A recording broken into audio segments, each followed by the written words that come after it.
Bapak Ibu yang dimuliakan Allah Subhanahu wa taala, terlahir dari rahim seorang ibu, dari seorang ayah yang tidak bertanggung jawab, lalu kemudian dicampakkan di dalam sebuah kotak kardus seperti sampah, ditampung oleh panti. Ternyata pantinya pun juga bukan orang baik-baik, dirawat tapi bukan oleh orang baik, lalu menjalani hidup yang sulit. Bayangkan, itu kehendak siapa? Dia tak pernah memilih untuk mendapatkan rahim seorang ibu yang tidak bertanggung jawab. Dia tak pernah minta supaya dilahirkan, tapi itulah hidup. Akhirnya dia tetap menjalani itu dalam keadaan fisik yang tak sempurna. Orang tua tak lengkap, fisik tak sempurna, tapi hidup terus juga berjalan. Orang tak boleh mati bunuh diri, karena bunuh diri tak menyelesaikan masalah dalam ajaran Islam. Sampai lambat laun, sampai masanya menikah. Menikah pun juga tak mendapatkan suami yang layak, mendapatkan orang yang juga tak bertanggung jawab. Sudahlah orang tua tak lengkap, tak sempurna, mendapatkan orang tua yang tidak baik, lalu kemudian mendapatkan pendamping hidup yang tak semestinya. Dari hasil pernikahan itu dapat pula lah anak-anak yang juga tak berbakti.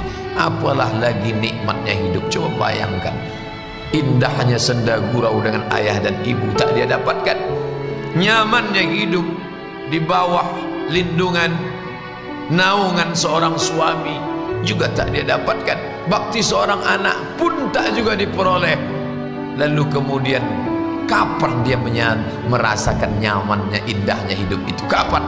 Inilah kesulitan. Tapi orang beriman tak pernah mencaci maki Allah Subhanahu wa taala. Disitulah maqam yang paling tinggi. Raditu billahi rabbah. Aku ridha ya Allah. Ridha bukan berarti pasrah. Ridha bukan berarti tidak berbuat, bukan apatis. Apatis bukan ridha.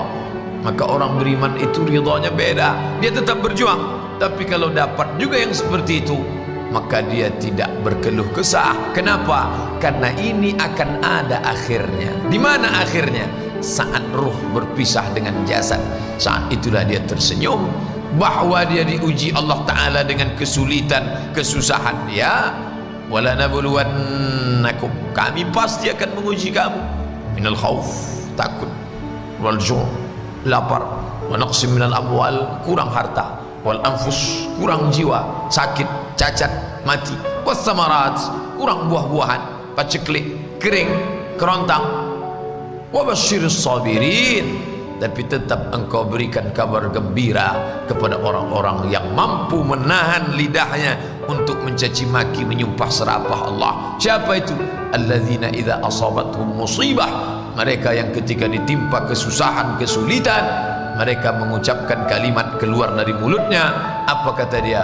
Qalu, mereka berkata, inna lillahi wa inna ilaihi raji'un. Jangankan kesulitan ini, jangankan kepayahan ini, inna, kami pun lillah, milik Allah.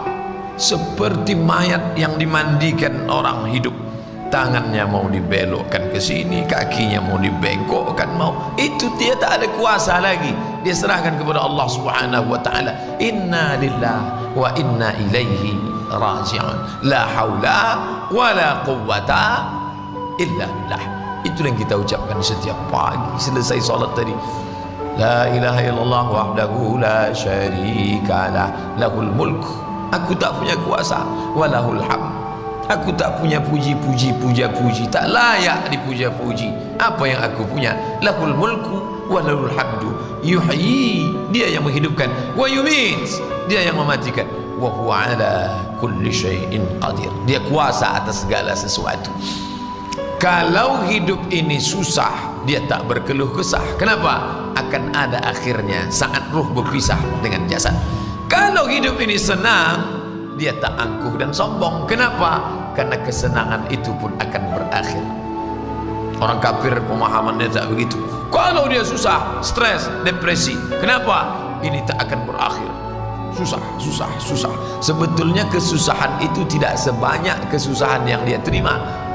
Kesusahan itu sebetulnya sedikit, tapi karena cara dia berpikir melihat kesusahan itu sehingga bertumpuk-tumpuklah kesusahan itu dalam kepala. Orang beriman tidak, kesusahan itu banyak, tapi karena dia melihatnya sedikit dan dia bersandar kepada yang maha kuat, maha besar, maka susah yang besar itu pun menjadi kecil di hadapannya. Jadi sebenarnya bukan terletak pada materinya, tapi kepada sikap dia menghadapi materi tersebut. Bapak Ibu yang dimuliakan Allah Subhanahu wa taala, orang beriman masalah besar tampaknya menjadi kecil, yang kecil seolah-olah tak ada. Orang kafir masalah kecil menjadi besar, yang amat besar sangat besar sekali. Kenapa? Karena dia tidak bersandar kepada yang maha kuasa, tak dibalikkannya, tak mampu dia istirja. Istirja dia ambil dari kata raja'a, pulang, kembali. Istirja dikembalikan segala sesuatu itu kepada pemiliknya. Siapa dia? Allah Subhanahu wa ta'ala. Istri, suami, tak selamanya sakinah, mawaddah, warahmah. Betul, Allah Ta'ala mengatakan wa ja'ala bainakum mawaddatan warahmah.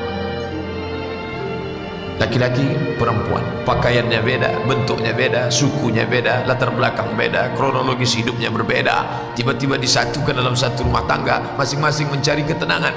Ini ingin mencari ketenangan di sini, ini ingin mendapatkan ketenangan di sini, tapi ternyata yang ditemukan bukan ketenangan. Dulu Pak Ustadz sebelum nikah tak sekacau ini bentuk saya ini. Cobalah tengok sekarang, hancur babak belur. Nampak itu problem, penuh dengan masalah.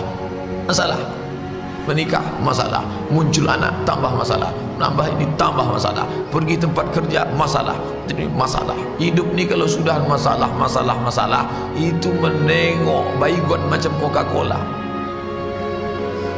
Mai ke menara masjid, nengok ke bawah macam sejengkal, bawaannya mau mati aja, mau terjun. Maka ada masa-masanya orang itu istirahat dari segala macam kelah.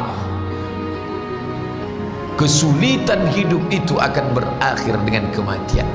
Jadi kalau ada orang yang tak sabar, mana tahu dia ngadu ke Bapak Ibu, banyak betul kesulitan saya ni Pak Ustaz. Sabar, ini ujian dari Allah, tapi saya tak sabar saya menghadapnya. Tahan sampai masanya nanti berakhir ni semua. Kapan berakhirnya Pak Ustaz? Ketika